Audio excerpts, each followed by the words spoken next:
Des affrontements violents ont éclaté à Port-au-Prince entre police et manifestants. Bilan, un mort, un jeune homme tué dans l'après-midi à quelques dizaines de mètres des bureaux de la présidence dont l'accès est bloqué par les forces de l'ordre. Depuis une semaine, des centaines de personnes manifestent contre le pouvoir en place. Dans les principales villes d'Haïti, des barricades bloquent toute activité et au moins 7 personnes ont été tuées. Les manifestants réclament la démission du président Jovenel Moïse et de tout le gouvernement. Et ils veulent toujours savoir où sont passés les fonds du programme Petrocaribe.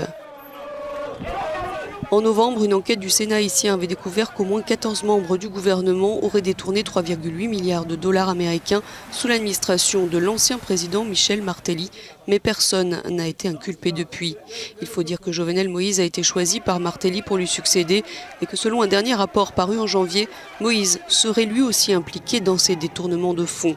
C'est ce qui aurait mis le feu aux poudres la semaine dernière. Pendant sa campagne, Moïse avait promis de la nourriture dans toutes les assiettes et de l'argent dans toutes les poches. Mais la vie des Haïtiens n'a fait que se dégrader et l'inflation a grimpé de 15% depuis la présidentielle il y a 2 ans.